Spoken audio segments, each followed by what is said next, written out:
Hey everyone, my name is Nathan, and today we have a very special drawing video based off of an old Drawfee video, Drawing More Cocktail Characters, where essentially the Drawfee gang designed a bunch of D&D party members, hello, right up my alley, consisting of Brandy Alexander, who is our paladin, and then also Snowbite, who is a running gag in the Drawfee universe, Danielle Weather, who is an elf weather woman who doesn't like her job, and Alabama Slamma, who is a Jasper parody.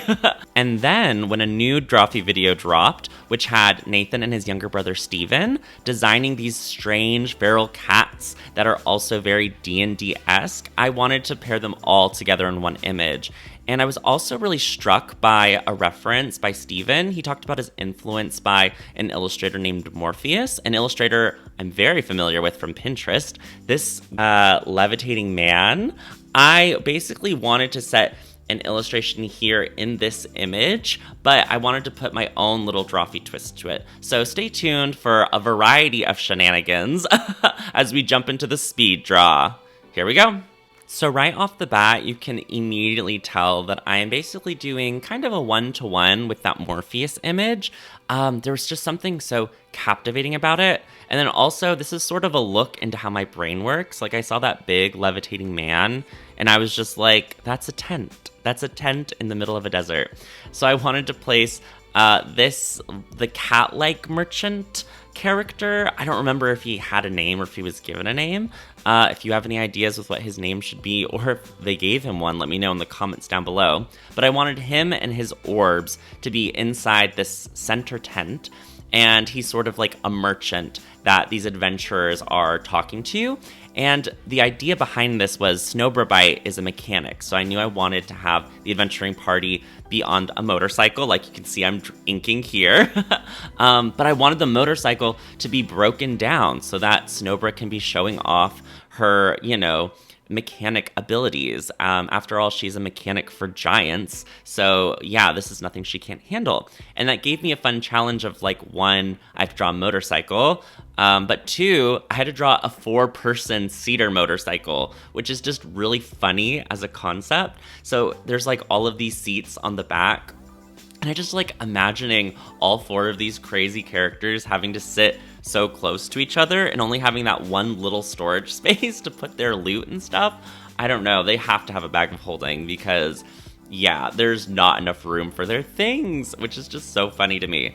But yeah, I was very charmed by this idea of all of them broken down on the side of the road. So they just go up to these merchants and they're like, well, we're here, we might as well buy something, participate in the economy, or maybe they're gonna ask for help. After all, the orb person seems very mystical. Maybe there's like a magical bargain they can make, which is probably not a good deal. So I have Snowbra, as you can see here. She's sort of looking over her shoulder and is like shouting at the group like, no, I've got this, I have a handle on this, I can fix the motorcycle, don't worry about me. And then everyone else is just going to be sort of looking at her like, oh man, it's getting worse, which is just funny. I love Snowbra's design. I love her snakiness. I love her mullet. It's just so fashionable.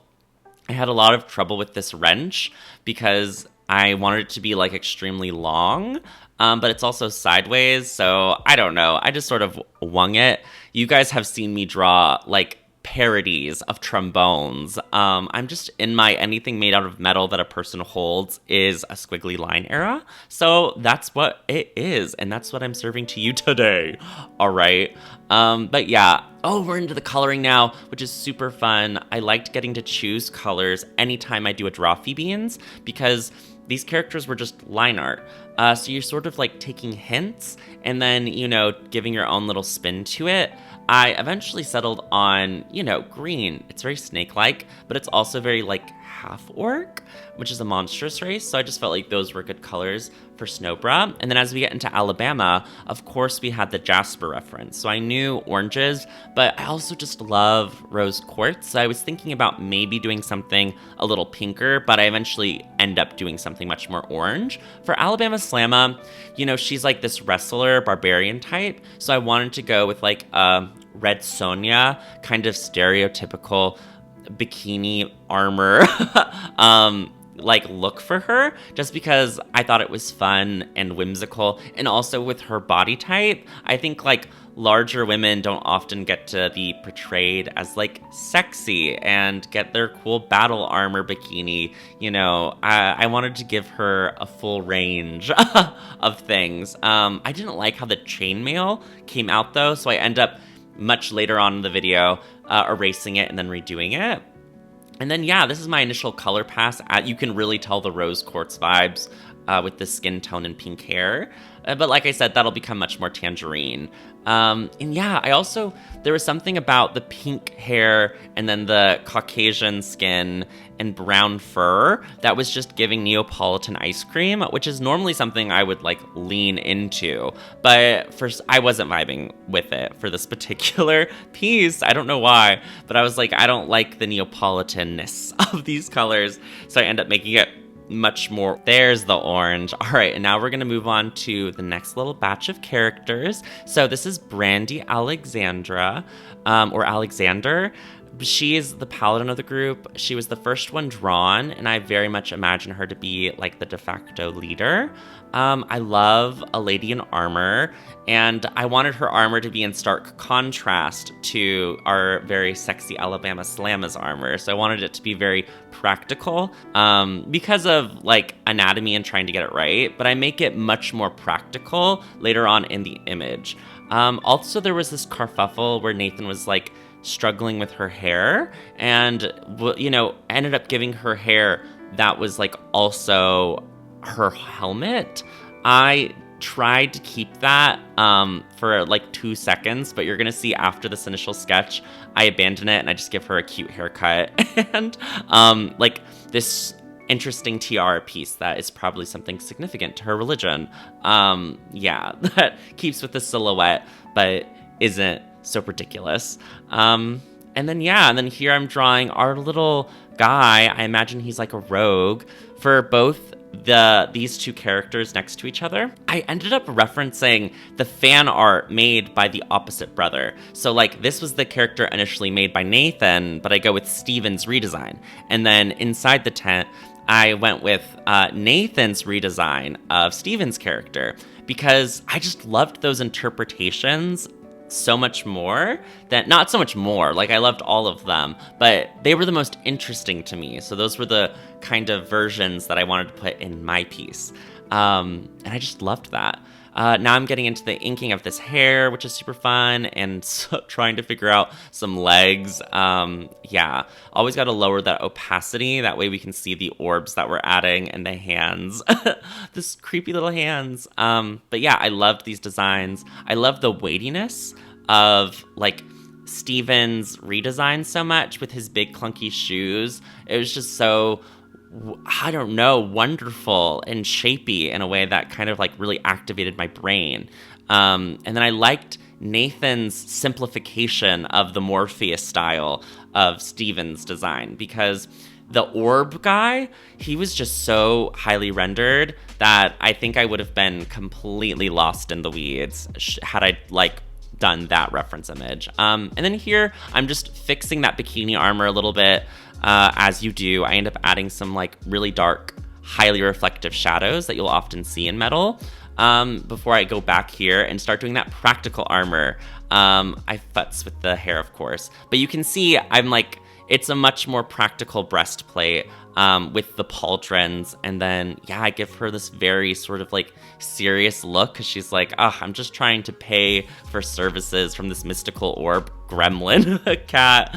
And the mechanic shop motorcycle is getting worse, honey. I feel for her. But it was really fun. If you don't know much about D&D, paladins are like knights with a holy cause. They typically are called on a quest by their god. And so I ended up just putting like a moon on her armor, and I was like, I don't know, that's kind of religious, so I'll just give her a moon and maybe she worships a moon god. And it was also fun to design the bottom half of her armor. I just ended up going kind of buck wild because it wasn't in the original image. You can see as I resized her head and, you know, wiggle her face a little bit, that reshaping of her hair, it's just, you know, flowing. It's in a practical back bun, but there's like an annoying strand in front of her face for visual interest. And then that little pointy tiara. So we have the silhouette of the original image, but you know, it's more refined. And then the colors are obviously just from the original images as well, for both of our boys. But for this lovely lady right here, I just wanted her to be in sort of gray armor. I initially go with a red cape, but I settle on a blue just because I wanted each member of the little adventuring party to be, a different color story. So I thought I was going to give her a primary with like yellow, gold, blue, moon, red cape, but there was something about it that I was like, she's not always going to have this gold, so I just end up with the blue. And then also, it's funny because when I conceptualized this image, we're on to Danielle. Just hold on to that note for later. We're going to pin it. Boop. I love Danielle. I love that she has this show called Damn the Weather with Danielle Weather. Iconic. It's like a bit that she hates doing her job, and she's like, what do you want me to do? It's the weather. Like, that's so funny to me. But I had this like vision of her being like a drow, so I wanted to make her skin purple. And then for her video camera, this was an idea from Patreon. Tuppence Pies wanted me to include a mimic in this image, and I was like, oh my gosh, I'm gonna have the mimic be her video camera, so it fits with the D&D high fantasy vibe. It doesn't really break your immersion that this video camera is here. It just worked so perfectly. So thank you, Tuppence. That was an amazing suggestion. If you want to make a suggestion for these videos, join me on Patreon and support the channel. And you can just make little requests for like things you want to see in the background of my videos. And sometimes they birth these really genius ideas, like making the camera a mimic. Like, I would not have thought about that if it wasn't for Tuppence's suggestion. It was really fun to design this like old-timey camera that is like, I imagine Danielle's like, I don't know, her pet or her familiar. Like, it just travels with her as they go adventuring, and it can attack, but it can also film her show. And then Johan Johnson also made a request for some characters from like the Mistborn series, which is by Brandon Sanderson. It's a very famous high fantasy book series on Book Talk especially, and on BookTube. So I've never read them, but I knew about them from the peripheries just because I'm very interested in publishing and books in that sort of world. So it was really fun to interpret those characters. I love drawing ribbons, and so cloaks with like strips of fabric is very ribbon-like. So it was very indulgent and fun to draw. And I had both those characters also buying from a merchant, but the merchant they're talking to is Belle and Ari, my absolute favorite Blorbos. I love them. I haven't drawn them in so long, but I was like, we're in the desert. It's a fantasy. I'm going to include them in the background just because it makes me happy. And because I need those people to be buying something. It's like a little bazaar, but there are only 2 merchants. I just simply had to do it. So that was a delight to do, which is really fun. I'm now going to take this moment to unpin that pinned thought that I mentioned earlier, because I think I have a moment to talk now. My pinned thought was about our lovely band of heroes. There are 4 of them, so I drew a 4-person cedar motorcycle, but I also forgot that I sort of included the very bouncy, like Nathan's original designed Catboy, in the mix, which means I should have drawn a 5-seater motorcycle. So my headcanon is that he is either inside the bag of holding while they travel, but I think that he'd run out of oxygen. So maybe he's just on like one of their shoulders while they're driving, but I don't think it's Alabama's, who would be the most logical as she's the tallest and strongest, and he's the shortest. Yeah, I think it'd be much funnier if it was like Danielle. First, that just brings me humor. The idea of Danielle with her mimic camera, and then on her shoulders is just this little guy. I think he's like a temporary addition to the party while they do this like side quest for him. And then as soon as they get him squared away, he will be dropped off, and the four of them will go back on adventuring together. But yeah, as I'm doing this background now, I was just taking inspiration off of Pinterest and different Morpheus illustrations. I love this guy. I think he does weird and surreal such a fascinating way. And it was just sort of fun to take inspiration off of already drawn material. That's like always the best. I love adaptation more than doing original things just because there's already something to work with. So it feels more like a conversation. And yeah, I'm about to clean up these leaves in a moment, which will be fun. But yeah, it was fun to like choose all the colors, have those pops of purple. These are the leaves that I'm cleaning up now. Coloring is so de-stressing.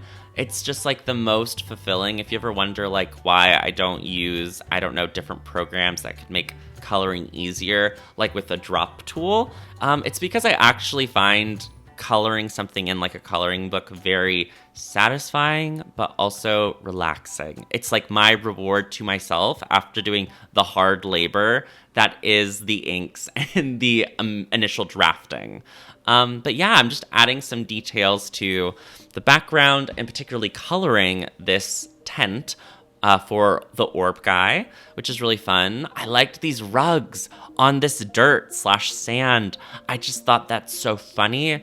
And like they're like, well, we're setting up the bazaar, so here's our rug with our wares on it that you get to stand on. Yeah, now I'm coloring our little background characters, which was fun. I end up lightening these colors, making them much more orange with, I think, an overlay layer, which was really good because it sort of made all their values much higher, which allowed them to recede more into the background. That'll make sense when you see it happen. But yeah, I thought about leaving them blue, but they just stuck out too much. Yes, look at how cute they are. I love their little faces.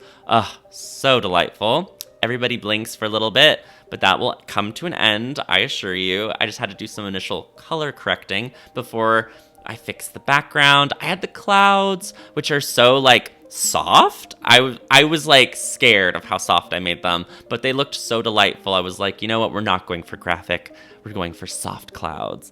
Yeah, and then to make everything more grounded, I add these cast shadows on everyone just to like get the feel for it. And then I finally build the courage to color this motorcycle, which I'd been leaving undone this entire time. But it was just time.